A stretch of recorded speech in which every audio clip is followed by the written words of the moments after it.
ठीक। इसी पल जब हम यहाँ बैठकर ये चर्चा कर रहे हैं, हमारे शरीर के भीतर लाखों करोड़ों कोशिकाएं खुद को बेहद हिंसक तरीके से फाड़ रही हैं। हाँ, और ये कोई शांत प्रक्रिया बिल्कुल नहीं है। बिल्कुल, ये प्रकृति का सबसे क्रूर और साथ ही सबसे सटीक वास्तुकला वाला विध्वंस है। मतलब जो पुरानी कोशिकाएं हैं वो नष्ट हो रही हैं और उनकी जगह बिल्कुल वैसी ही नई संरचनाएं आकार ले रही हैं। तो आज की हमारी इस विस्तृत चर्चा का विषय भी यही है, कोशिकीय जीवन और उसका प्रजनन। और ये विषय सच में बहुत गहरा है ना? मतलब एक छोटी सी कोशिका जिसे हम बिना माइक्रोस्कोप के देख भी नहीं सकते, वो ये कैसे तय करती है कि उसे कब बढ़ना है, कब घाव भरना है, या कब पूरी की पूरी नई पीढ़ी का ब्लूप्रिंट तैयार करना है। हम आज के अपने स्रोतों के आधार पर इसी रहस्य को गहराई से खंगालने वाले हैं। मुझे लगता है इस पूरी प्रक्रिया का विरोधाभास ही इसे इतना दिलचस्प बनाता है। जिस विध्वंस का आपने अभी जिक्र किया, वो वास्तव में ब्रह्मांड की सबसे नियंत्रित और सटीक इंजीनियरिंग है। नियंत्रित इंजीनियरिंग मतलब? हाँ, देखिए, अगर हम इस वास्तुकला को समझना चाहते हैं तो हमें यह देखना होगा कि कोशिका के भीतर का ये पूरा रासायनिक तंत्र कैसे काम करता है। ये किसी इमारत की ईंटों जैसा नहीं है जो एक बार रख दी गई तो बस वहीं स्थिर हो गई। अच्छा, तो ये स्थिर नहीं है। बिल्कुल नहीं। ये एक बेहद गतिशील, तरल और निरंतर चलने वाली फैक्ट्री है। एक ऐसी फैक्ट्री जो अपना काम करते हुए भी खुद को दोबारा बना सकती है। और किसी भी फैक्ट्री को समझने के लिए सबसे पहले हमें उसकी बाहरी दीवारों को समझना होता है ना? हमारे स्रोतों में इस बाहरी सीमा को प्लाज्मा झिल्ली या प्लाज्मा मेम्ब्रेन कहा गया है। सही कहा आपने। पर मतलब ये कोई साधारण दीवार नहीं है। स्रोत बताते हैं कि ये लिपिड और प्रोटीन से बनी एक सिलेक्टिवली परमेएबल झिल्ली है। मतलब ये चुनती है कि किसे अंदर आना है और किसे नहीं। हाँ, और अगर आप इसके तंत्र को गहराई से देखें तो ये एक स्थिर ईंट की दीवार के बजाय एक तरल मोज़ेक या फ्लूइड मोज़ेक की तरह काम करती है। फ्लूइड मोज़ेक मतलब ये चीजें तैर रही हैं। बिल्कुल। इसमें लिपिड के अणु लगातार तैरते रहते हैं और जो प्रोटीन के अणु हैं वो उनके बीच किसी स्मार्ट गेट की तरह काम करते हैं। स्मार्ट गेट, ये एनालॉजी मुझे बहुत पसंद आई।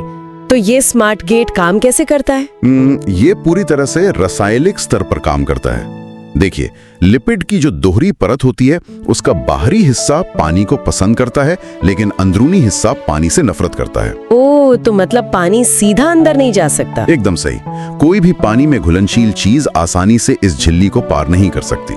उसे पार करने के लिए उन विशिष्ट प्रोटीन चैनलों से गुजरना होगा जो केवल विशिष्ट अणुओं को पहचानते हैं, जैसे कि ग्लूकोज या सोडियम। हाँ, ये बिल्कुल एक बेहद सख्त रासायनिक कस्टम्स या सीमा शुल्क की तरह है।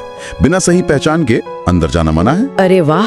लेकिन जब हम पौधों की बात करते हैं तो स्रोतों में एक अतिरिक्त परत का भी जिक्र है जिसे कोशिका भित्ति या सेल वॉल कहते हैं। हाँ, जो कि सेल्यूलोज से बनी होती है। तो मेरा सवाल ये है कि जब प्लाज्मा झिल्ली पहले से ही इतना सख्त नियंत्रण कर रही है तो पौधों को इस अतिरिक्त कठोर दीवार की आवश्यकता क्यों पड़ी? ये बहुत ही वाजिब सवाल है। इसका उत्तर असल में ऑस्मोसिस और पानी के भौतिक दबाव में छिपा है। भौतिक दबाव मतलब पानी के वजन से? देखिए, जानवर अपने आसपास के वातावरण को बदल सकते हैं। मतलब अगर बहुत पानी है या सूखा है तो वो चलकर दूसरी जगह जा सकते हैं। हाँ, वो तो है। पौधे भाग तो सकते नहीं। बिल्कुल, पौधे एक ही जगह जड़ जमाए रहते हैं।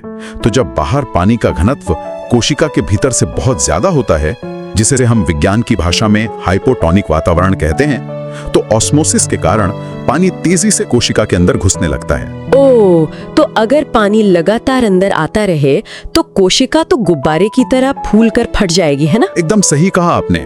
और यहीं पर कोशिका भित्ति काम आती है। यह सेलुलोज का एक बेहद मजबूत पिंजरा है जो इस फैलाव को रोकता है। मतलब ये दीवार कोशिका को फटने से बचाती है। हाँ, जैसे जैसे पानी अंदर आता है कोशिका फूलकर इस दीवार पर दबाव डालती है। इसे हम टर्गर प्रेशर कहते हैं। और मजे की बात यह है कि ये दीवार भी पलटकर उतना ही दबाव अंदर की तरफ डालती है। अरे वाह! तो इसी वजह से पौधे अत्यधिक बारिश में बिना फटे खड़े रह पाते हैं। और सिर्फ फटने से ही नहीं बचाती, ये टर्गर प्रेशर पौधों को सीधा खड़ा रहने में भी मदद करता है। जब पौधे को पानी नहीं मिलता तो यही दबाव कम हो जाता है और पौधा मुरझा जाता है। तो ये कठोर दीवार असल में उनके अस्तित्व के लिए जरूरी है। हाँ, खैर अब इस सीमा से थोड़ा अंदर चलते हैं, मतलब कोशिका के मुख्य नियंत्रण केंद्र की ओर। यूकैरियोटिक कोशिकाओं का केंद्रक, जिसे हम न्यूक्लियस कहते हैं, जिसे लोग अक्सर कोशिका का दिमाग कह देते हैं। हाँ, लेकिन ईमानदारी से कहूं तो ये दिमाग वाली तुलना मुझे हमेशा थोड़ी अधूरी लगती है। मुझे ये दिमाग से ज्यादा एक अत्यधिक सुरक्षित डेटा वॉल्ट या तिजोरी लगता है। तिजोरी? हाँ। दिलचस्प है। आप ऐसा क्यों मानती हैं? क्योंकि देखिए, ये दोहरी परत वाली न्यूक्लियर मेम्ब्रेन से घिरा होता है और इसके भीतर जो डीएनए मौजूद है वो कभी भी इस तिजोरी से बाहर नहीं आता। वो बस अंदर बैठे बैठे निर्देश जारी करता है। आप बिल्कुल सही कह रही हैं। और डीएनए का बाहर ना आना सुरक्षा के लिहाज से बहुत जरूरी भी है।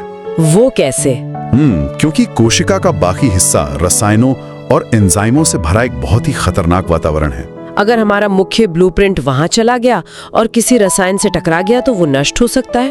ओह, तो फिर कोशिका तक संदेश कैसे पहुंचता है अगर डीएनए बाहर ही नहीं आता? यहीं पर आरएनए का काम शुरू होता है।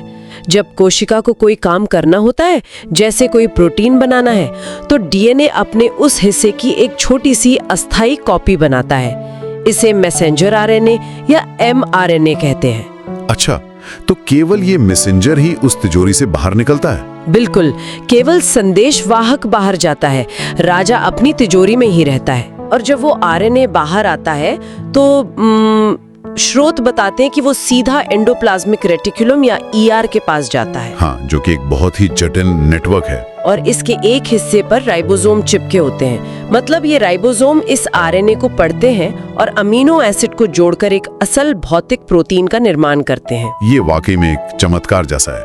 मतलब जानकारी का भौतिक पदार्थ में बदलना, एक डेटा से किसी मशीन का निर्माण होना। बिल्कुल, लेकिन उस निर्माण के बाद जो अगला चरण आता है वो शायद मुझे इस पूरी स्मार्ट सिटी का सबसे दिलचस्प हिस्सा लगता है। आप गोल्जी उपकरण की बात कर रही हैं? हाँ, क्योंकि नवनिर्मित प्रोटीन सीधा अपना काम शुरू नहीं कर सकता, उसे मोड़ना पड़ता है। और सबसे बड़ी बात, उसे ये पता होना चाहिए कि उसे जाना कहाँ है। सही कहा। गोल्जी उपकरण को कोशिका की कुरियर सर्विस या पैकेजिंग सेंटर कहा जाता है। पर ये सिर्फ चीजों को डिब्बे में बंद नहीं कर रहा है ना?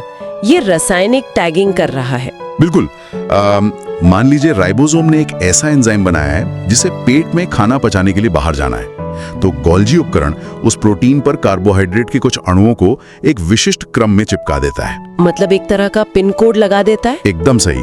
ये टैग एक पिन कोड की तरह काम करता है, ताकि कोशिका की जो परिवहन व्यवस्था है उसे पता चल सके कि इस विशेष प्रोटीन को झिल्ली के बाहर फेंकना है, ना कि वापस केंद्रक के पास भेजना है।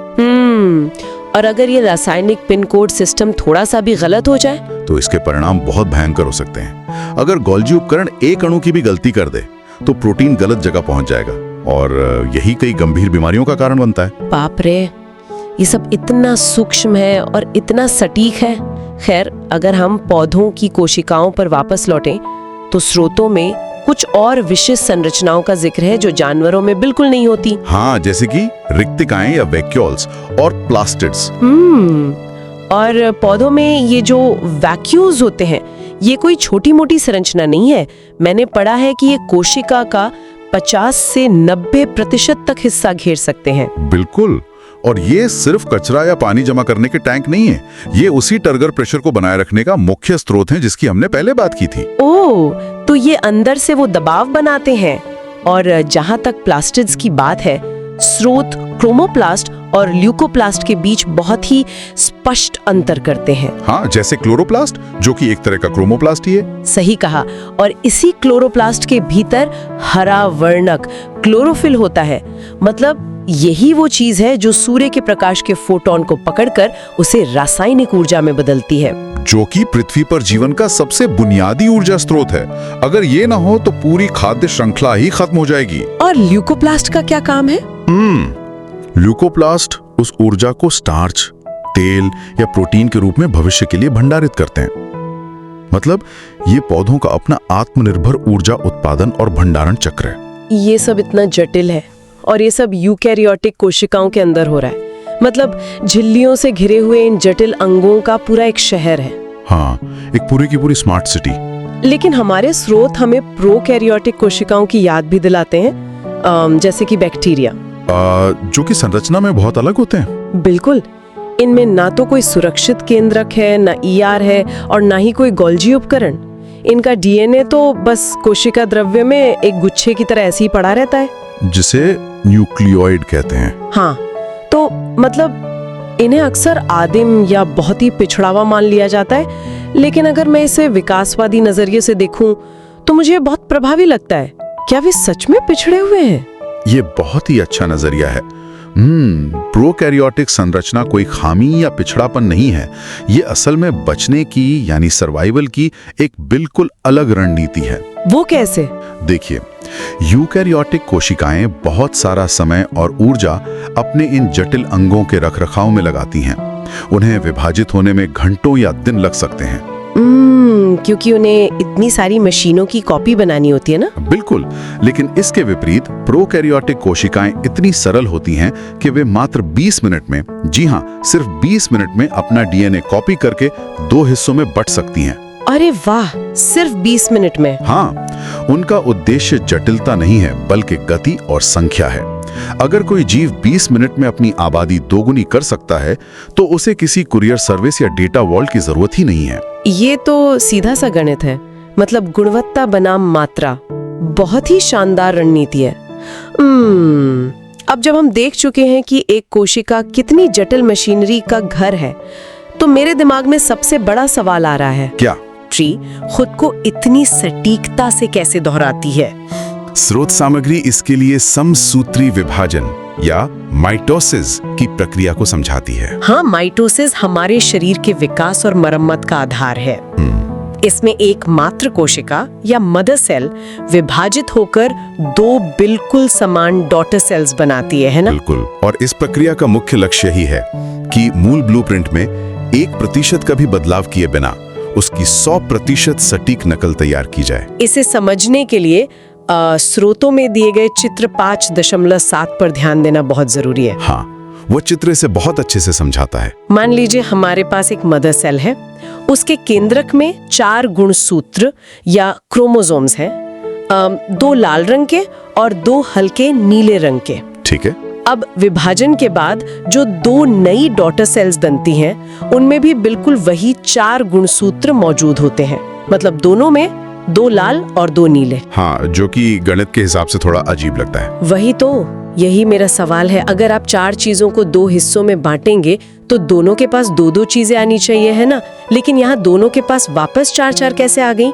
ये तो जादू सा लगता है। ये जादू नहीं है, बल्कि माइटोसिस के पीछे की सबसे जटिल भौतिक और रासायनिक प्रक्रिया है। तो ये होता कैसे है? देखिए, विभाजन के शुरू होने से काफी पहले एक चरण आता है जिसे एस फेज कहते हैं। S phase? हाँ, सिंथेसिस फेज। इस चरण में कोशिका अपने हर एक डीएनए अणु की एक सटीक रासायनिक कॉपी या रेप्लिका बनाती है। तो जो 4 क्रोमोसोम थे वे अब दोहरे हो चुके हैं। ओह, तो वो पहले ही अपनी कॉपी बना लेते हैं? बिल्कुल, और अब वे अंग्रेजी के एक्स अक्षर की तरह दिखने लगते हैं, जहां उस एक्स की दोनों भुजाएं एक दूसरे की सटीक कार्बन कॉपी होती हैं। और वे बीच में एक बिंदु पे जुड़ी होती है ना? हाँ, जिसे सेंट्रोमियर कहते हैं। मतलब असली इंजीनियरिंग तो अब शुरू होती है जब कोशिका विभाजित होने वाली होती है। हाँ। तो इन एक्स आकार के क्रोमोसोम्स को कोशिका के ठीक बीच में एक कतार में खड़ा किया जाता है। एकदम सही। और इसके बाद कोशिका के दोनों सिरों से सूक्ष्म नलिकाएं निकलती हैं, जिन्हें स्पिंडल फाइबर्स कहते हैं। Spindle fibres? ये किसी क्रेन के स्टील केबल्स की तरह लगते हैं। हाँ, बहुत ही सटीक तुलना है। ये केबल्स आकर क्रोमोसोम के उस मध्य बिंदु से जुड़ जाते हैं। और इसके बाद जो होता है वो एक हिंसक यांत्रिक खिंचाव है ना? बिल्कुल। कोशिका के दोनों सिरे इन केबल्स को पूरी ताकत से अपनी अपनी तरफ खींचना शुरू करते हैं। इस खिंचाव के कारण वो जो एक्स आकार का क्रोमोसोम था वो बीच में से टूट जाता है। बाप रे। उसकी एक भुजा एक तरफ चली जाती है और दूसरी बिल्कुल समान भुजा दूसरी तरफ। इस तरह जब कोशिका बीच से 2 हिस्सों में बढ़ती है तो दोनों नई कोशिकाओं को वही मूल 4 क्रोमोसोम का एक पूरा सेट मिल जाता है। ये सच में एक यांत्रिक और रासायनिक चमत्कार है। और सोचने वाली बात यह है कि ये हर दिन हमारे शरीर में करोड़ों बार होता है। हाँ, लगातार हो रहा है। अगर उन केबल्स ने, मतलब स्पिंडल फाइबर्स ने, किसी क्रोमोसोम को गलत तरीके से पकड़ लिया या दोनों भुजाएं एक ही तरफ खिंच गईं, तो क्या होगा? तो नई कोशिका के पास गुणसूत्रों की संख्या गलत हो जाएगी और अक्सर यही गलती कैंसर या अन्य गंभीर कोशिकीय बीमारियों का शुरुआती कारण बनती है। इसीलिए कोशिका के पास इसके लिए बहुत ही सख्त चेक पॉइंट्स होते हैं। बिल्कुल, कोशिका तब तक क्रोमोसोम को नहीं फाड़ती जब तक उसे रासायनिक संकेत नहीं मिल जाता कि हर एक केबल अपनी सही जगह पर जुड़ चुका है। ये सटीकता हमारे शरीर को बनाए रखने के लिए बहुत अनिवार्य है। मतलब हमारे फेफड़ों की कोशिकाएं, पेट की लाइनिंग, हमारी त्वचा, ये सब लगातार डैमेज हो रहे हैं और माइटोसिस के जरिए खुद की बिल्कुल वैसी ही कॉपी बना रहे हैं। हाँ, ताकि हम जीवित रह सकें। बिटिंग, माइटोसिस की ये परफेक्शन ही एक बहुत बड़ी तार्किक समस्या को भी जन्म देती है, खासकर जब बात प्रजनन और विकास या एवोल्यूशन की आती है। आप क्रोमोसोम की संख्या की बात कर रही हैं? हाँ, सोचिए अगर हम प्रजनन के लिए भी इसी प्रणाली का उपयोग करें, जहां माता पिता की कोशिकाएं अपने 100% गुणसूत्र आगे भेज दें, तो स्थिति कितनी जल्दी बेकाबू हो जाएगी। बिल्कुल, इसे ऐसे समझिए, अगर इंसानों में 46 गुणसूत्र होते हैं और माता पिता दोनों माइटोसिस के जरिए 46 गुणसूत्र बच्चे में भेज दें, तो अगली पीढ़ी में 92 गुणसूत्र हो जाएंगे और उसके अगली पीढ़ी में 184। ये गणित तो कुछ ही पीढ़ियों में पूरी कोशिका को फाड़ कर रख देगा। एकदम सही। और यही वो विकासात्मक चुनौती थी जिसका समाधान प्रकृति ने अर्धसूत्री विभाजन या मियोसिस के रूप में निकाला। मियोसिस, तो ये प्रक्रिया शरीर के बाकी हिस्सों से अलग है। हाँ, ये केवल प्रजनन अंगों में होती है और इसका उद्देश्य ऊतक बनाना नहीं है, बल्कि गैमीट्स यानी शुक्राणु और अंडाणु का निर्माण करना है। और इसका सबसे महत्वपूर्ण काम है गुणसूत्रों की संख्या को ठीक आधा कर देना, है ना? बिल्कुल आधा। स्रोत सामग्री का चित्र 5.8 मियोसिस की इस जटिल प्रक्रिया को बहुत ही स्पष्ट रूप से दिखाता है। इसमें एक नहीं बल्कि 2 लगातार विभाजन होते हैं, मियोसिस 1 और मियोसिस 2। हाँ, ये 2 चरणों में होता है। चलिए उसी 4 क्रोमोसोम वाली कोशिका के उदाहरण पर वापस चलते हैं, जिसमें 2 लाल क्रोमोसोम हैं जो मान लीजिए माँ की तरफ से आए हैं और 2 नीले जो पिता की तरफ से आए हैं। ठीक है। माइटोसिस में तो वे एक्स आकार के क्रोमोसोम बस कतार में खड़े होकर अलग हो जाते हैं, लेकिन मियोसिस 1 में कुछ बहुत ही अलग और अहम होता है, जिसे जेनेटिक क्रॉसिंग ओवर कहते हैं। और यही क्रॉसिंग ओवर वो बिंदु है जहां जीवन की विविधता का जन्म होता है। विविधता का जन्म? वो कैसे? देखिए, जब ये लाल और नीले गुणसूत्र कोशिका के बीच में आते हैं तो वे एक दूसरे से दूर रहने के बजाय एक दूसरे के साथ पूरी तरह से उलझ जाते हैं।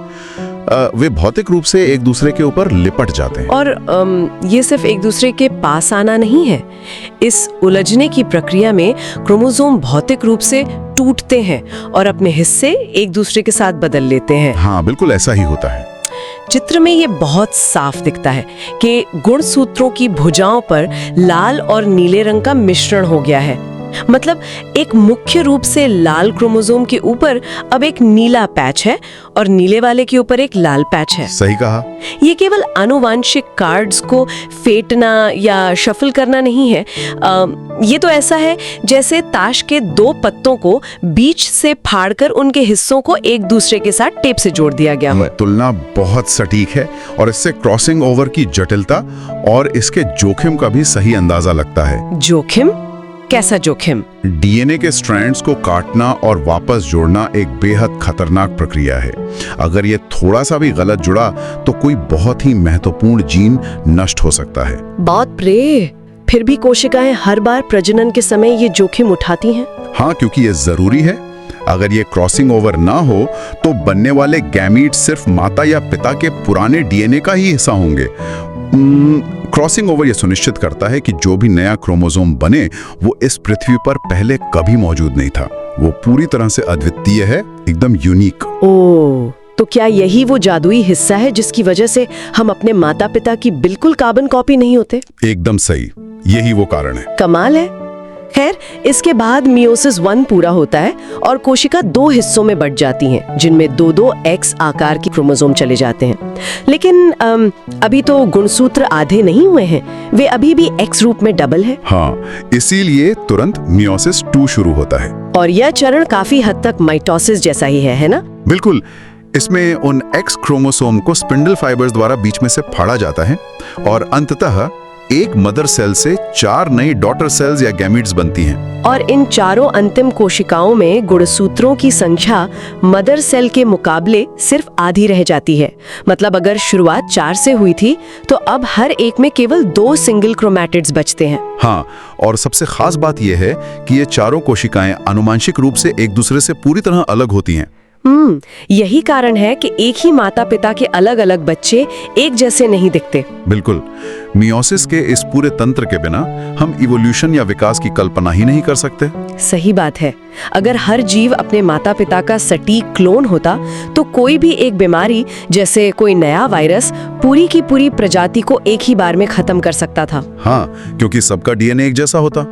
मियोसिस के जरिए जो ये नई जेनेटिक विविधता पैदा होती है, यही वो सुरक्षा कवच है जो प्रजातियों को बदलते पर्यावरण और नई बीमारियों से बचाए रखता है। तो एक तरह से माइटोसिस जो काम एक जीव को जीवित रखने के लिए करता है, मतलब निरंतरता बनाए रखना, वही काम मियोसिस पूरी प्रजाति को जीवित रखने के लिए करता है, मतलब विविधता लाना। बहुत ही शानदार तरीके से आपने इसे समेटा है। बिल्कुल ऐसा ही है। हमारी ये पूरी चर्चा दिखाती है कि जीवन कोई स्थिर चीज नहीं है, ये एक निरंतर चलने वाली वास्तुकला है। शरीर के भीतर का ये निर्माण और विध्वंस का चक्र इस बात का सबसे बड़ा प्रमाण है कि स्थिरता सिर्फ एक भ्रम है। हाँ, क्योंकि हम हर पल बदल रहे हैं। बिल्कुल, मैंने पढ़ा है कि त्वचा की कोशिकाएं हर कुछ हफ्तों में बदल जाती हैं, पेट की लाइनिंग हर कुछ दिनों में नहीं हो जाती हैं, और यहाँ तक कि हमारी हड्डियों के ऊतक भी समय के साथ पूरी तरह से प्रतिस्थापित हो जाते हैं। और ये वैज्ञानिक तथ्य एक बहुत ही गहरे दार्शनिक विचार को जन्म देता है। वो क्या? जब आपके शरीर का लगभग हर भौतिक हिस्सा समय के साथ किसी न किसी बिंदु पर बदल जाता है, तो वास्तव में वो मूल संरचना कहाँ बचती है? आप कैसे रहते हैं? ये तो बिल्कुल शिप ऑफ थेसियस वाले विरोधाभास जैसा है। हाँ, वही पुराना सवाल। अगर किसी जहाज की हर एक लकड़ी को बदलते बदलते पूरा जहाज नया कर दिया जाए, तो क्या वो वही पुराना जहाज रहता है? चूंकि हमारे शरीर की कोशिकाएं भी लगातार समसूत्री विभाजन के जरिए पुरानी और मृत कोशिकाओं की जगह ले रही हैं, तो क्या कुछ सालों बाद कोई इंसान शारीरिक रूप से एक बिल्कुल नया इंसान बन जाता है? ये बहुत ही गहरा सवाल है। हमारी असली पहचान आखिर किस में निहित है? इन लगातार मरती और नई बनती हुई कोशिकाओं के भौतिक पदार्थ में, या उस अदृश्य आनुवंशिक ब्लूप्रिंट में जो इस पूरे शहर को बिना कोई गलती किए एक के बाद एक पीढ़ी तक निर्देशित कर रहा है? ये सच में एक ऐसा सवाल है जो ये सोचने पर मजबूर करता है कि इंसान वास्तव में क्या है, एक ठोस स्थायी शरीर या जीवन की निरंतर बदलती हुई बहती हुई एक नदी। आज की इस बेहद दिलचस्प और विस्तृत चर्चा में हमारे साथ जुड़ने के लिए बहुत बहुत धन्यवाद। राइट नाउ एग्जैक्टली इसी सेकंड पर trillions of microscopic chemical factories हमारी बॉडी के अंदर एक एक परफेक्ट सिंक्रोनाइजेशन में चल रही हैं। एकदम परफेक्ट। मतलब वहां पर मॉलिक्यूलर नैनो मशीन्स हैं, सोलर पावर्ड जनरेटर्स हैं, और ऐसी रिजिड स्ट्रक्चरल वॉल्स हैं जो शायद कंक्रीट से भी ज्यादा स्मार्ट है। राइट, बिल्कुल। एक सिंगल एरर इस सिस्टम में किसी एक एंजाइम का एक स्लाइट मिसकैलकुलेशन और पूरा मैसिव ऑर्गेनिज्म कोलैप्स हो सकता है। तो आज हम इन्हीं माइक्रोस्कोपिक मशीनरी के सीक्रेट्स में डीप डाइव करेंगे। But with a twist. हाँ, यस, एक बहुत ही इंटरेस्टिंग ट्विस्ट। ये कोई स्टैंडर्ड बोरिंग लेक्चर नहीं होगा। आज हम सोर्स मटेरियल को एक बहुत ही एनर्जेटिक इंटरैक्टिव एमसीक्यू क्विज के थ्रू एक्सप्लोर करेंगे। एग्जैक्टली। तो आज का जो हमारा मिशन है ना, वो है सेल बायोलॉजी के कोड को क्रैक करना। हम सिर्फ सरफेस लेवल डेफिनेशंस रटने वाले नहीं हैं। हम इन माइक्रोस्कोपिक सिटीज की इंजीनियरिंग को टेस्ट करेंगे, और सबसे इंपॉर्टेंट, उनके पीछे का जो हाउ और व्हाई है उसे डिकंस्ट्रक्ट करेंगे। Make sense. और हर क्वेश्चन के बाद आप सबको सोचने के लिए एग्जैक्टली 3 से 5 सेकेंड्स का पॉज मिलेगा। तो फोकस बहुत जरूरी है। देखते हैं आप सबकी प्रेपरेशन कितनी सॉलिड है। रूल्स एकदम सिंपल है। क्वेश्चन सुनना है, मेंटली अपना आंसर लॉक करना है, और फिर हम उस स्ट्रक्चर की पूरी मैकेनिक्स को ब्रेक डाउन करेंगे। तो बिना टाइम वेस्ट किए let's build a cell from the outside in. कोई भी शहर बिना किसी बाउंड्री के एग्जिस्ट नहीं कर सकता, राइट? बिल्कुल नहीं। So here is question number 1। ध्यान से सुनिए। क्वेश्चन नंबर 1, एक सेल की selectively permeable plasma membrane primarily किन दो मटेरियल से बनी होती है? बहुत ही बेसिक पर इंपॉर्टेंट क्वेश्चन। या ऑप्शंस हैं, ऑप्शन ए सेल्यूलोज और पेक्टिन, ऑप्शन बी लिपिड्स और प्रोटीन्स, ऑप्शन सी कार्बोहाइड्रेट्स और आयरन, या फिर ऑप्शन डी कैल्शियम और केराटिन। अपना आंसर सोच लीजिए। 3, 2, 1 और करेक्ट आंसर है ऑप्शन बी लिपिड्स और प्रोटीन्स। राइट। अगर हम सोर्स मटेरियल के डायग्राम्स को क्लोजली ऑब्जर्व करें तो ये प्लाज्मा मेम्ब्रेन मतलब ये सिर्फ एक नॉर्मल लाइन नहीं है, ये एक हाईली डायनामिक फ्लूइड स्ट्रक्चर है जिसे फ्लूइड मोज़ाइक मॉडल कहते हैं। Fluid mosaic, okay. हाँ, इसमें जो लिपिड्स हैं, स्पेशली फॉस्फोलिपिड्स, उनका स्ट्रक्चर बहुत फैसिनेटिंग होता है। इमेजिन करो एक छोटा सा बलून जिसमें 2 स्ट्रिंग्स अटैच्ड हैं। जो बलून वाला हिस्सा है यानी हेड, वो हाइड्रोफिलिक होता है, मतलब उसे पानी पसंद है। Exactly, it loves water. और जो स्ट्रिंग्स हैं, द टेल्स, वो हाइड्रोफोबिक होती हैं, मतलब वो एग्रेसिवली पानी को रिपेल करती हैं। वेट, यहाँ मुझे एक कंफ्यूजन है। अगर टेल्स पानी को रिपेल करती हैं और सेल के अंदर और बाहर दोनों तरफ वाटर बेस्ड फ्लूइड होता है, तो ये सर्वाइव कैसे करती हैं? मतलब does it not just fall apart? हाँ, वही तो इसका जीनियस है। क्योंकि इनसाइड और आउटसाइड दोनों जगह पानी है, ये लिपिड मॉलिक्यूल्स नेचुरली एक डबल लेयर में सेल्फ असेंबल हो जाते हैं। ओह, सेल्फ असेंबल। हाँ, हेड्स बाहर की तरफ पानी को फेस करते हैं और टेल्स अंदर की तरफ एक दूसरे को फेस करते हुए पानी से दूर। ये लिपिड बाइलेयर एक वाटरप्रूफ बैरियर क्रिएट करती है, तो पानी में घुला हुआ कोई भी रैंडम मॉलिक्यूल इस हाइड्रोफोबिक कोर को क्रॉस नहीं कर सकता। ओके, तो लिपिड्स ने बेसिकली पूरी तरह से एक ब्लॉकेड बना दिया, नाइट क्लब के वीआईपी बाउंसर की तरह। बट सेल को ग्लूकोज चाहिए, न्यूट्रिएंट्स चाहिए, वेस्ट बाहर निकालना है। अगर बैरियर कंप्लीटली सील्ड है तो एक्सचेंज कैसे होता है? वहीं पर प्रोटीन्स एंटर करते हैं। इस लिपिड सी के बीच में massive 3D protein structures embedded होते हैं, but they are not just empty holes. तो वो क्या है? ये proteins highly specific mechanical gates की तरह एक्ट करते हैं, like a molecular facial recognition scanner. एक स्पेसिफिक प्रोटीन चैनल सिर्फ कैल्शियम आयंस को अंदर आने देगा, दूसरा चैनल सिर्फ ग्लूकोज को। वाओ! वो मॉलिक्यूल को रिकॉग्नाइज करते हैं, फिजिकली अपनी शेप चेंज करते हैं और उसे मेम्ब्रेन के अक्रॉस पुश कर देते हैं। तो स्ट्रक्चरल बैरियर लिपिड से बनता है और इंटेलिजेंट सॉर्टिंग प्रोटीन्स करते हैं। That makes a selectively permeable definition actually mean something. मतलब ये सिर्फ एक बाउंसर नहीं है, ये एक ऑटोमेटेड बायोमेट्रिक सिक्योरिटी सिस्टम है। ब्रिलियंट। अगर आप सबने क्वेश्चन 1 सही लॉक किया था तो ग्रेट स्टार्ट।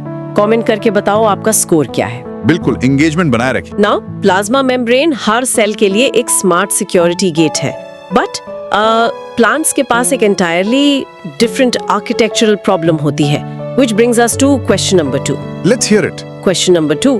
प्लांट सेल्स में पाए जाने वाली रिजिड आउटर सेल वॉल का प्राइमरी कंपोनेंट क्या होता है? मैं ऑप्शंस रिपीट कर रही हूँ। ध्यान से सुनिए। Option A lipids, option B proteins, option C cellulose, या option D nucleic acids. Take your time. 3, 2, 1. The correct answer is option C, cellulose. Very nice. यहाँ पर मुझे एक जेन्युइन कॉन्सेप्चुअल डाउट है। अभी हमने ब्रेक डाउन किया कि प्लाज्मा मेम्ब्रेन कितनी इंटेलिजेंट और एफिशिएंट है। अगर लिपिड बाइलेयर और protein gates already seamlessly entry exit manage कर रहे हैं, तो प्लांट्स को इसके बाहर एक extra completely rigid concrete wall लगाने की क्या जरूरत है? हाँ, वैलिड पॉइंट है। Like why do they need cellulose? और अगर प्लांट्स को चाहिए तो ह्यूमन सेल्स को क्यों नहीं चाहिए? तो देखो, it comes down to mobility versus immobility. Humans और एनिमल्स मोबाइल है। राइट, हाँ, हम मूव कर सकते हैं। एग्जैक्टली। अगर डेंजर है, हार्श सनलाइट है, एक्सट्रीम कोल्ड है, तो एनिमल्स शेल्टर ढूंढ सकते हैं। हमारे सेल्स को इंडिविजुअली मैसिव एनवायरमेंटल ट्रॉमा सहने की जरूरत नहीं है। प्लांट्स हाउएवर रूटेड होते हैं। ओ राइट, वो भाग नहीं सकते। बिल्कुल, उन्हें रिलेंटलेस विंड, टोरेंशियल रेन और इमेंस ग्रेविटेशनल पुल को लगातार सहना पड़ता है। उन्हें एक स्ट्रक्चरल एक्सोस्केलेटन चाहिए अपने हर एक सेल के अराउंड, वरना पौधा सीधा खड़ा ही नहीं रह पाएगा। Makes sense. Without bones, they need something else to provide that tensile strength.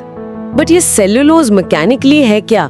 मतलब एक कार्बोहाइड्रेट कंक्रीट जितना स्ट्रॉन्ग कैसे बन जाता है? ये नेचर की एक इनक्रेडिबल इंजीनियरिंग है। सेल्यूलोज एक सिंपल शुगर यानी ग्लूकोज का पॉलीमर है। इमेजिन करो, हजारों ग्लूकोज मॉलिक्यूल्स एक लंबी एकदम स्ट्रेट चेन में लिंक्ड हैं। Okay, straight chain. फिर ऐसी हजारों चेन्स एक दूसरे के पैरेलल लाइनअप होती हैं और उनके बीच में हाइड्रोजन बॉन्ड्स फॉर्म हो जाते हैं। ये माइक्रोफाइब्रिल्स क्रिएट करता है। लाइक इंडिविजुअल पतले धागों को बुनकर एक मोटी अनब्रेकेबल रस्सी बनाना। एग्जैक्टली। या और बेटर एनालॉजी दूं तो बायोलॉजिकल फाइबर ग्लास की तरह सोचो, या जैसे कंक्रीट के अंदर स्टील के रीबार्स होते हैं स्ट्रक्चरल इंटेग्रिटी के लिए। वाओ, कंक्रीट और स्टील। हाँ, ये क्रिस क्रॉसिंग सेल्यूलोज फाइबर्स उस प्लांट सेल को इतनी इमेंस रिजिडिटी देते हैं कि एक रेडवुड ट्री सैकड़ों फीट हवा में सीधा खड़ा रह सकता है, ग्रेविटी और विंड को डिफाई करते हुए। Animals rely on internal skeletons, plants rely on microscopic external walls. So dynamic biometric security on the inside or high tensile fiberglass on the outside. Unbelievable design. अगर आपका स्कोर 2 out of 2 चल रहा है तो आपकी understanding एकदम perfect track पर है। Definitely keep it up. अब शहर की दीवारों के अंदर चलते हैं। We have the walls and gates. Now we need the factories. The organelles. Yes. Question number 3. Cell का कौन सा सेलुलर ऑर्गेनल सब्सटेंसेस को स्टोर, मॉडिफाई करने और पैक करने के लिए मेनली रिस्पॉन्सिबल होता है? ऑप्शंस हैं option A endoplasmic reticulum, option B ribosome, option C nucleus या option D Golgi apparatus. Think about the packaging center. 3, 2, 1 और सही उत्तर है option D Golgi apparatus. Golgi apparatus, right? Usually सॉस मटेरियल में गोल्जी एपरेटस को cell का post office या अमेज़न पैकेजिंग सेंटर कह दिया जाता है, which is fine for a quick test. लेकिन मैकेनिकली ये प्रोसेस कैसे काम करती है? Good question. मेरा मतलब है सेल तो एक माइक्रोस्कोपिक लिक्विड का सूप है ना, और गोल्जी एक फ्लैट बलून जैसा स्ट्रक्चर। ये एक प्रोटीन को मॉडिफाई करके उसे करेक्ट डेस्टिनेशन पर शिप कैसे करता है? How does a blind chemical process know the address? That is where the modification part becomes mind-blowing.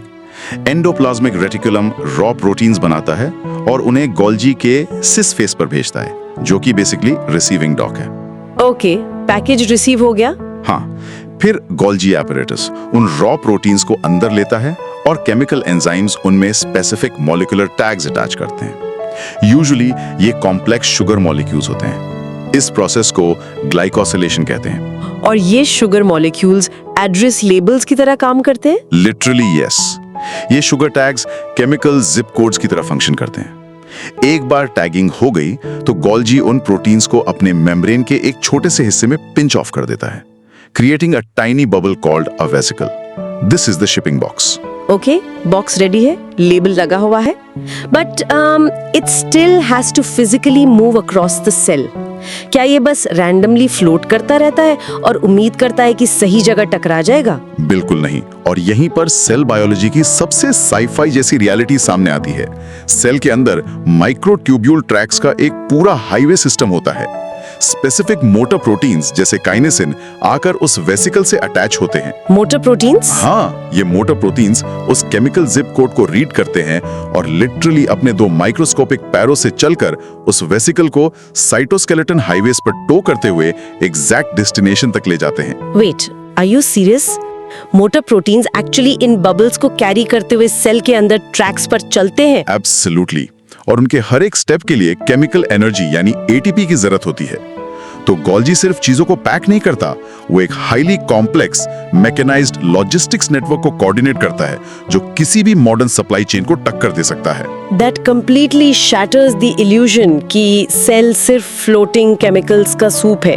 ये तो एक हाईली मैकेनाइज्ड इंडस्ट्रियल कॉम्प्लेक्स है। अगर आपके आंसर 3 out of 3 चल रहे हैं तो परफॉर्मेंस जेन्युइनली एलीट टियर पर है। Well done. और इन मोटर प्रोटीन्स को चलाने के लिए शहर को पावर चाहिए, एक एनर्जी ग्रिड चाहिए। Which brings us to question number 4.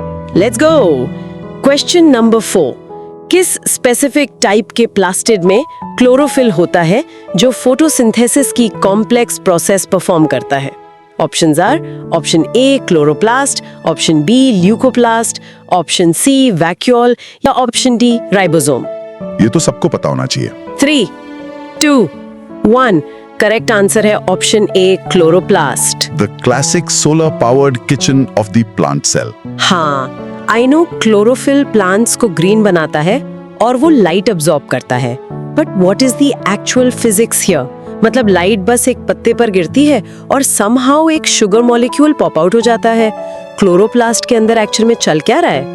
देखो, क्लोरोप्लास्ट के अंदर का आर्किटेक्चर कंप्लीटली लाइट हार्वेस्टिंग के लिए ऑप्टिमाइज्ड है। इसके अंदर छोटे छोटे डिस्क लाइक स्ट्रक्चर्स होते हैं जिन्हें थाइलाकॉइड्स कहते हैं, जो सिक्कों के ढेर स्टैक्स ऑफ कॉइन्स की तरह अरेंज्ड होते हैं। इन स्टैक्स को ग्राना कहते हैं। स्टैक्ड डिस्क्स क्यों? मतलब एक बड़ा फ्लैट सरफेस क्यों नहीं?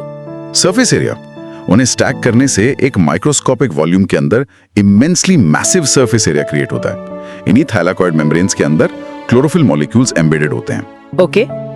जब sunlight meaning photons of light in chlorophyll molecules को हिट करते हैं तो फोटोन की एनर्जी डायरेक्टली क्लोरोफिल के अंदर मौजूद इलेक्ट्रॉन्स को एक्साइट कर देती है। So light energy physically electrons को किक करके एक हायर एनर्जी स्टेट में भेज रही है। प्रिसाइसली, सन की काइनेटिक एनर्जी को ये एक्साइटेड इलेक्ट्रॉन्स कैप्चर कर लेते हैं। फिर क्लोरोप्लास्ट इस इलेक्ट्रॉन एनर्जी का यूज करके पानी के मॉलिक्यूल्स H2O को लिटरली टीयर अपार्ट कर देता है। वाओ, पानी को तोड़ देता है। हाँ, ऑक्सीजन वेस्ट के रूप में बाहर निकल जाती है, which is what we breathe, और हाइड्रोजन को कार्बन डाइऑक्साइड के कार्बन के साथ स्टिच करके ग्लूकोज बनाया जाता है। Photons of light are converted into the chemical bonds of sugar.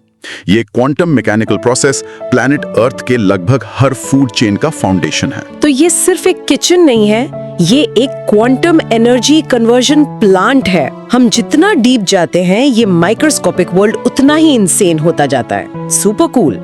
अगर आप 5 out of 5 सही कर रहे हो तो ग्रेट जॉब। सच में बहुत बढ़िया प्रोग्रेस है। Okay, now let's pivot slightly. बिल्कुल। हमने मैसिव कम्प्लेक्सिटी देख ली, Golgi logistics, chloroplast, energy grids, but evolution हमेशा से इतना कॉम्प्लेक्स नहीं था। सिंप्लिसिटी की भी अपनी एक पावर होती है। बिल्कुल। Back to basics. Question number 5। Primitive prokaryotic cells में मेम्ब्रेन बाउंड ऑर्गेनेल्स की कमी होती है जी। तो उनके अंदर पाया जाने वाला अकेला ऑर्गेनेल कौन सा है? ये ट्रिकी हो सकता है। ऑप्शंस हैं, ऑप्शन ए माइटोकॉन्ड्रिया, हाँ। Option B lysosome, option C ribosome या ऑप्शन डी एंडोप्लाज्मिक रेटिकुलम। सोचिए इसके बारे में। 3, 2, 1 correct answer is option C ribosome. Ribosome. Now this is a mechanical paradox. Okay sir. अभी हमने एस्टैब्लिश किया कि सेल को ऑपरेट करने के लिए मोटर प्रोटीन्स चाहिए, पैकेजिंग सेंटर्स चाहिए, एनर्जी प्लांट्स चाहिए। अगर एक प्रिमिटिव प्रोकैरियोटिक सेल जैसे कि एक बैक्टीरिया के पास ना गोल्जी है, ना माइटोकॉन्ड्रिया है, ना क्लोरोप्लास्ट है, तो how does it even exist? सिर्फ राइबोसोम्स के भरोसे सर्वाइवल कैसे पॉसिबल है? This is the ultimate lesson in biological minimalism. Eukaryotic cells जैसे हमारी सेल्स मैसिव और कॉम्प्लेक्स है, इसलिए उन्हें कंपार्टमेंटलाइज्ड रूम्स यानी ऑर्गेनेल्स चाहिए। बट एक प्रोकैरियोट इनक्रेडिबली टाइनी होता है। एक सिंपल कैप्सूल? हाँ, एक simple capsule filled with cytoplasm. इन्हें फैंसी लॉजिस्टिक्स नेटवर्क्स की जरूरत ही नहीं होती। They rely entirely on the absolute fundamental unit of function, proteins. तो प्रोटीन सब कुछ करते हैं? सब कुछ। प्रोटीन्स को माइक्रोस्कोपिक नैनोबॉट्स की तरह सोचो। कुछ स्ट्रक्चरल हैं, कुछ एंजाइम्स हैं जो डाइजेशन करते हैं, कुछ मूवमेंट अलाउ करते हैं। एक सेल को अलाइव रहने के लिए सिर्फ एक ही चीज चाहिए, अपने डीएनए ब्लूप्रिंट को रीड करना और इन नैनोबॉट्स को मैन्युफैक्चर करना। और डीएनए को रीड करके प्रोटीन्स बनाने वाली मशीन कौन सी है? राइबोसोम। एग्जैक्टली। राइबोसोम्स पर कोई मेम्ब्रेन नहीं होती, वो खुद बस आरएनए और प्रोटीन के बंडल्स होते हैं। उनका एक ही फोकस होता है, मैसेंजर आरएनए को रीड करना और अमीनो एसिड्स को स्टिच करके प्रोटीन चेन्स बनाना। ओके। अगर आपके पास नैनोबॉट्स बनाने वाली फैक्ट्री है तो आपको अलग से स्पेशलाइज्ड रूम्स नहीं चाहिए। नैनोबॉट्स साइटोप्लाज्म में फ्रीली फ्लोट करके सारा मैनुअल लेबर कर लेंगे। ऐसी। तो ये एक एवोल्यूशनरी ट्रेड ऑफ है। बैक्टीरिया कॉम्प्लेक्स स्ट्रक्चर्स बिल्ड नहीं करते, लेकिन उनका ये मिनिमलिस्ट अप्रोच उन्हें इनक्रेडिबली फास्ट रेप्लिकेट करने देता है। Less energy required, faster reproduction, a master class in efficiency. बिल्कुल सही कहा। अगर अभी तक मेजॉरिटी आंसर्स करेक्ट है तो आपके कॉन्सेप्ट्स फंडामेंटली लॉक हो चुके हैं। कमेंट्स में डेफिनेटली बताना कि करंट स्कोर क्या चल रहा है। Yes, we are reading them. चलिए, we have built the cell, we understand the machinery. Now we need to know how the city scales. एक ऑर्गेनिज्म ग्रो कैसे करता है? Cell division. Question number 6, tissue growth के लिए किस type के cell division mechanism का यूज होता है जिसके एंड रिजल्ट में 2 perfectly identical daughter cells produce होती हैं? ऑप्शंस है option A meiosis, option B mitosis, option C osmosis या ऑप्शन डी फर्टिलाइजेशन। कीवर्ड यहाँ आइडेंटिकल है। 3, 2, 1 करेक्ट आंसर है option B mitosis. The biological photocopier. हाँ, फोटोकॉपिया, लेकिन एक पेपर की फोटोकॉपी करना अलग बात है और 3 billion base pairs of DNA की एग्जैक्ट रेप्लिका बनाना बिल्कुल अलग लेवल का टास्क है। मैकेनिकली एक सेल ये कैसे इंश्योर करती है कि टिश्यू रिपेयर के टाइम एक सिंगल मिस्टेक ना हो? Consistency is the absolute goal of mitosis. अगर लिवर में डैमेज हुआ है तो you need exact liver cells to replace it. इसे अचीव करने के लिए सेल लिटरली अपने पूरे डीएनए को अनजिप करती है। अनजिप लाइक अ जिपर। हाँ, और फिर एंजाइम्स दोनों स्ट्रैंड्स पर ट्रैवल करके exact matching base pairs attach करते हैं। ए हमेशा टी के साथ, सी हमेशा जी के साथ। तो डिवीजन से पहले डीएनए कंप्लीटली डबल हो जाता है। यस, 46 क्रोमोसोम्स डबल होकर 92 क्रोमैटिड्स बन जाते हैं। फिर सेल के अंदर स्पिंडल फाइबर्स फॉर्म होते हैं। ये फाइबर्स फिजिकल रोप्स की तरह एक्ट करते हैं। रस्सियों की तरह। एग्जैक्टली वो क्रोमोसोम से अटैच होते हैं और बहुत ही प्रिसाइज टेंशन के साथ आधा जेनेटिक मटेरियल को सेल के एक पोल पर और आधे को दूसरे पोल पर फिजिकली पुल करते हैं। उसके बाद सेल बीच में से पिंच ऑफ हो जाती है। The math is beautifully simple. Duplicate everything, divide by 2, return to the exact starting state. बिल्कुल। Duplicate everything, divide by 2. ये गारंटी करता है कि हमारी body constantly dead skin cells को रिप्लेस कर सके या मसल टिश्यू को रिपेयर कर सके बिना स्ट्रक्चरल ब्लूप्रिंट खोए। Makes perfect sense. लेकिन बायोलॉजी हमेशा सिंपल मैथ पर नहीं चलती। Right. Sometimes the rules have to change completely. Let's look at that in our final question. The last one. Question number 7. Meiosis की प्रोसेस में एक single mother cell divide होकर कितनी नई डॉटर सेल्स प्रोड्यूस करती है? ऑप्शंस है option A 2, option B 4, option C 6 या option D 8। Think carefully. Meiosis not mitosis. 3, 2, 1 correct answer है option B 4। 4 cells. Okay, stop right there. अभी हमने एस्टैब्लिश किया कि माइटोसिस एक सेल से 2 बनाता है to keep things perfectly consistent. तो मियोसिस में मैथमेटिकल लॉजिक अचानक से चेंज क्यों हो गया? 1 से 4 सेल्स कैसे बन रही हैं और किसके cost per? What is the mechanical difference? The mechanical difference exists क्योंकि यहाँ जो पर्पस है वो इंटायरली डिफरेंट है। माइटोसिस का गोल है मेंटेनेंस, मियोसिस का गोल है रिप्रोडक्शन, एक इंटायरली नए ऑर्गेनिज्म का क्रिएशन। और नया ऑर्गेनिज्म बनाने के लिए नेचर को 2 चीजें चाहिए, जेनेटिक डाइवर्सिटी और correct chromosome math. Let's start with diversity. Meiosis सिर्फ क्लोन्स बनाने से कैसे बचता है? मियोसिस में एक यूनिक फेज होता है जिसे क्रॉसिंग ओवर या होमोलोगस रिकॉम्बिनेशन कहते हैं। जब क्रोमोसोम्स डबल होते हैं तो उन्हें सीधे पुल अप करने से पहले रेड और blue chromosomes, meaning the ones you got from your mother and father, एक दूसरे के पास आते हैं और लिटरली अपने डीएनए के चंक्स स्वैप कर लेते हैं। वेट, वो फिजिकली ब्रेक होकर अपने कोड के पीसेस स्ट्रेट करते हैं? Yes, it is genetic shuffling. इस प्रोसेस से जो नई सेल्स बनती हैं उनका DNA combination history of the universe में पहले कभी एग्जिस्ट नहीं किया होता। ये शफलिंग ही रीजन है कि बच्चे पेरेंट्स जैसे दिखते हैं पर उनकी एग्जैक्ट कॉपी नहीं होते। इवोल्यूशन इसी वेरिएशन पर डिपेंड करता है। Incredible. And what about the math? 4 cells क्यों? क्योंकि रिप्रोडक्शन में 2 पेरेंट्स इन्वॉल्व होते हैं। ह्यूमन सेल्स में 46 क्रोमोसोम्स होते हैं। अगर स्पर्म और एग दोनों में 46 क्रोमोसोम्स होंगे तो फ्यूजन के बाद बेबी के पास 92 क्रोमोसोम्स हो जाएंगे। Oh, the system would instantly crash. Exactly. इसलिए मियोसिस सेल को एक बार नहीं बल्कि 2 बार डिवाइड करता है। A reduction division. यस, पहले डिवीजन में डीएनए शफल होकर 2 सेल्स बनती है। फिर बिना डीएनए को वापस डबल किए वो 2 सेल्स फिजिकली एक और बार डिवाइड हो जाती हैं। रिजल्ट 4 यूनिक सेल्स और हर सेल में एग्जैक्टली हाफ यानी 23 क्रोमोसोम्स होते हैं। So when a sperm with 23 meets an egg with 23, the math snaps perfectly back to 46। एक नया कंप्लीटली यूनिक ह्यूमन कॉन्सेप्चुअलाइज होता है। Mitosis duplicates to maintain the status quo. Meiosis halves the blueprint to prepare for a new, diverse life. The engineering behind the math is flawless. Truly flawless. And that brings us to the end of this highly mechanical, interactive breakdown. Comment section में definitely बताना कि 7 में से आपका final score क्या रहा। Honest रहना, even if the score was not perfect, हमारा गोल था उस इंट्रिकेट मशीनरी को समझना जो हमें हर सिंगल सेकंड अलाइव रख रही है। एब्सोल्युटली। सेल बायोलॉजी सिर्फ टर्म्स मेमोराइज करना नहीं है। It is about visualising the incredible microscopic automation that makes biology possible. Critical thinking और व्हाई को समझना, असली लर्निंग वही होती है। एकदम सही का। अगर इस इंटेंस इंटरैक्टिव फॉर्मेट से फैक्ट्स के पीछे की साइंस और क्लैरिटी मिली हो तो चैनल को सब्सक्राइब करें और इस एपिसोड को डेफिनेटली शेयर करें। We love diving deep into these complex mechanisms. और जाने से पहले मैं एक डीपर पर्सपेक्टिव छोड़ना चाहता हूं आप सबके सोचने के लिए। प्लीज। आज हमने देखा कि एक सिंगल सेल कितनी परफेक्टली ट्यून्ड मशीनरी है। Molecular biometric gates, walking motor proteins, DNA copying enzymes.